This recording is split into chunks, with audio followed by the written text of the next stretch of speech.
Հանուն Հոր և Որդու և Հոգու Սրբո, ամեն։ Այսօր տոնն է մեր Սուրբ Հայրապետ Գրիգոր Լուսավորչի, որդիների և թոռների, Արիստակեսի,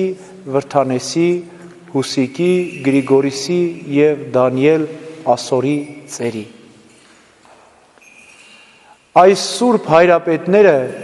Սուրբ Շառավեղից բխած ընտիր ճյուղեր էին, ինչպես շարականագիրն է ասում։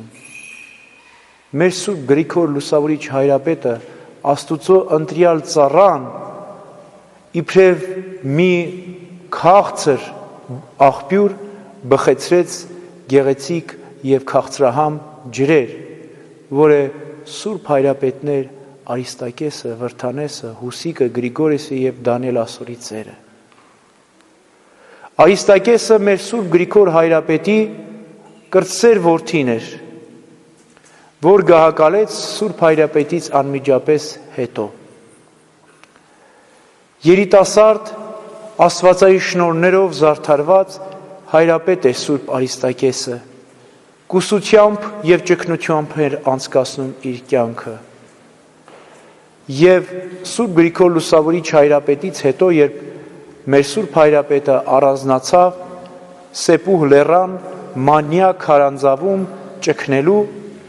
այնտեղ Սուրբ Տրդատ թագավորը խնդրեց, որպեսզի իր որդուն Արիստակեսին իր փոխարեն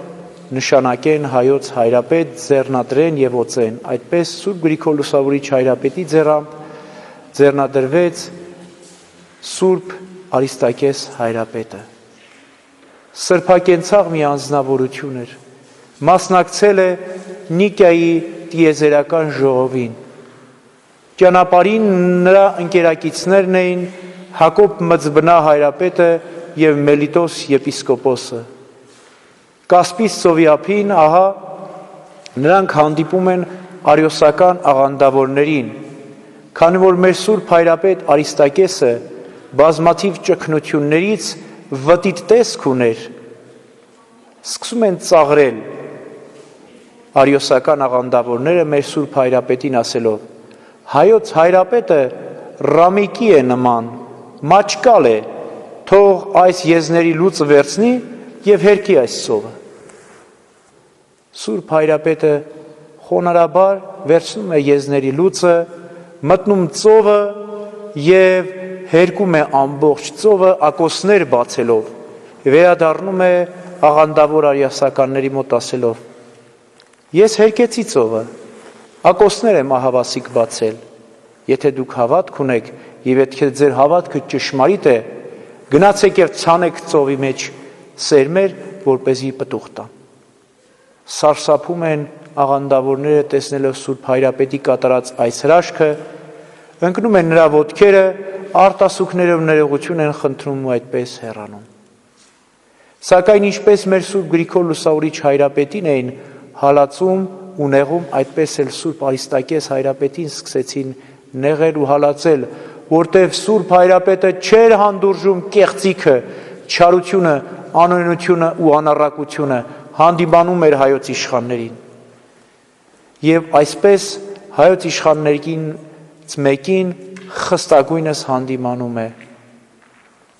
Սուրբ Հայրապետը, երբ այս իշխանը չհանդուրժելով, չդիմանալով հայոց հայրապետի այս հանդիմանությանը, ուղղակի որոշում է սպանել Սուրբ Արիստակես Հայրապետին։ Եվ այդպես եղարական մահ է ունենում մեր Սուրբ Հայրապետը, վախճանվում է նահատակվելով հանուն Հիսուս Քրիստոսի, բայց այսօր բարեխոս է մեզ համար երկնքում։ Արիստակես Սուրբ Հայրապետից հետո գահին է բազմում Սուրբ Վրթանեսը, սա արդեն ամուսնացյալ էր, ուներ երկու որդիներ, Հուսիկն ու Գրիգորիսը։ Նոր դավադրություն են կազմակերպում Սուրբ Վրթանես Հայրապետի դեմ, երբ պատարագ են մատուցում, զինվորականների մի խումբ է հարձակվում եկեղեցու վրա իշխանի գլխավորությամբ, որպեսզի սպանեն Վրթանես Հայրապետին, որտեղ այս Սուրբ Հայրապետն էր ևս հանդիմանում էր չար վարքի համար։ Սակայն ճիշտ եկեղեցու դռան առջև քարանում են չարագործները եւ չեն կարողանում մտնել եկեղեցի եւ չեն կարողանում իրագործել իրենց չար մտադրությունը։ Եվ այդպես այս հրաշքը տեսնելով շատ են զղջում, արտասուքներով խնդրում են Սուրբ Հայրապետին, որպեսզի աղոթքով վերականգնի իրենց մարմնի առողջությունը։ Եվ այդպես Սուրբ Հայրապետը խղճում է այս մարդասպաններին, խաչակնքում է, աղոթք անում եւ նրանք վերագտնում են իրենց մարմնի առողջությունն ու առողջությունը։ Այնուհետև հայոց գահին է բազմում Սուրբ Հուսիկը։ Սա Տիրան թագավորի դստեր ամուսինն է դառնում, ունենում է երկու որդիներ, Պապը եւ Աթենագինեսը։ Տիրան թագավորը չար մտադրություն է կրկին հղանում, չար ընթացք ուներ նախկին հայոց իշխանների եւ թագավորների նման։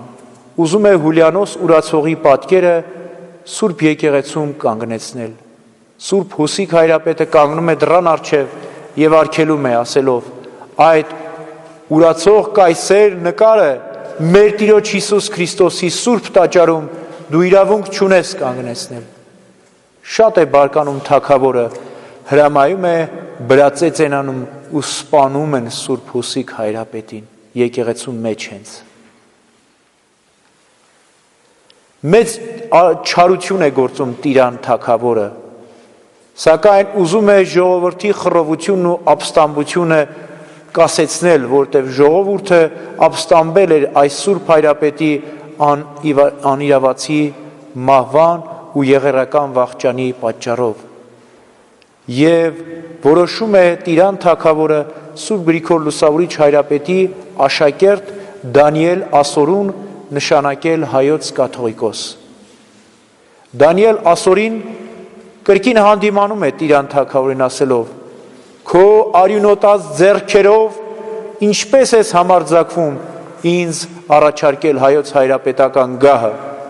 ինչպես Սուրբ Հայրապետ Հուսիկն էր քեզ հանդիմանում, այնպես ես եմ քեզ հանդիմանում քո չար արարքի համար, ինչու սպանեցիր Սուրբ Հայրապետին։ Եվ այս հանդիմանությունը կրկին Տիրան թագավորը չի կարողանում հանդուրժել ու նույն կերպ սպաներ է տալիս նաև Դանիել ծերին, Ասորի ծերին։ Եվ հետագայում Տիրան թագավորը ձերբակալվում է Պարսից թագավորի շահի կողմից եւ այդպես զնդանում ու բանտում կուրացնում են Տիրան թագավորի երկու աչքերը եւ հիշում է Տիրան թագավորը, որ ինքը եւս կուրացրել էր երկու լուսատու ջահեր Սուրբ Հուսիկ կաթողիկոսին եւ Դանիել ծերին եւ ասում է. սա այն երկու հայրապետների լույսն էր, որ ես խամրեցի, այդպես էլ Աստված իմ երկու աչքերի լույսը խլեց ինձանից։ Այսպիսի վարք, այսպիսի կյանք ունեն Սուրբ Հայրապետները, բոլորն էր սրբակենցաղ, բոլորն էր աղոթասեր, բոլորն էր պատրաստ Քրիստոսի սիրո անվան համար նահատակվելու, բոլորն էր նման մեր Սուրբ Գրիգոր Լուսավորիչ Հայրապետին։ Կարծես սրանք դարձան այն լուսո ջահերը, որ հայոց երկրի վրա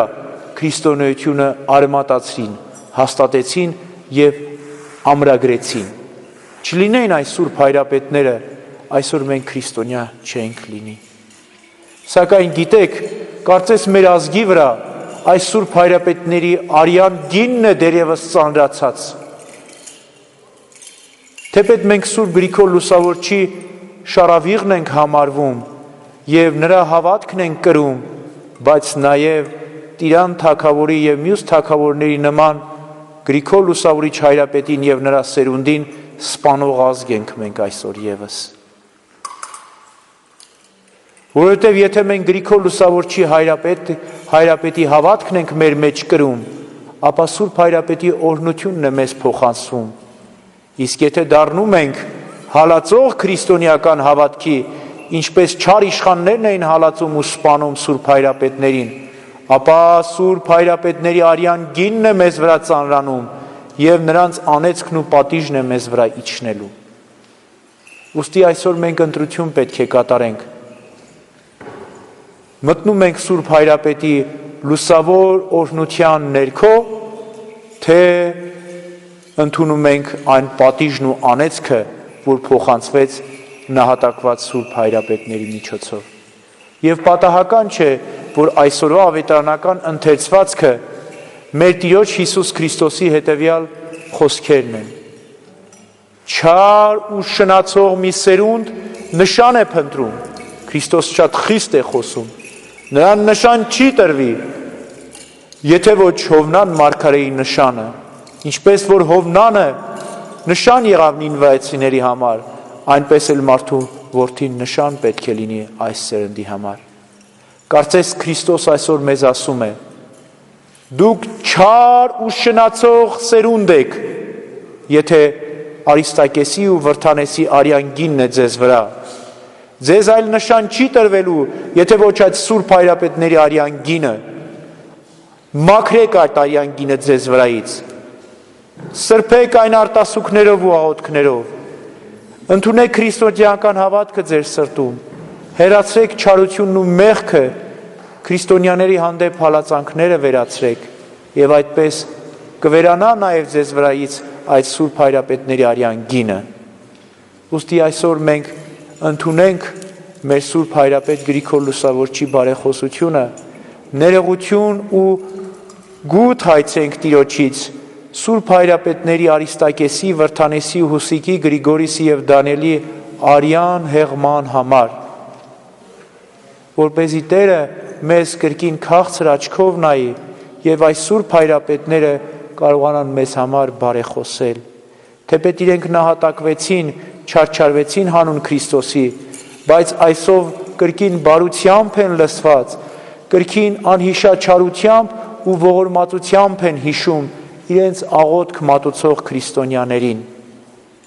Այսօր մենք ներողություն խնդրելով պետք է իրենց բարեխոսությունը խնդրենք, ասելով Սուրբ Հայրապետ, Արիստակես, Վրթանես, Հուսիկ, Գրիգորիս եւ Դանիել, մի հիշեք մեր չար նախնիների կատարած չարությունները, այլ այսօր ողորմած աչքով նայեք նրանց սերունդներին, որպեսզի Սուրբ Հայրապետ Գրիգոր Լուսավորչի օրհնությունը մեզ վրա լինի։ Ամեն։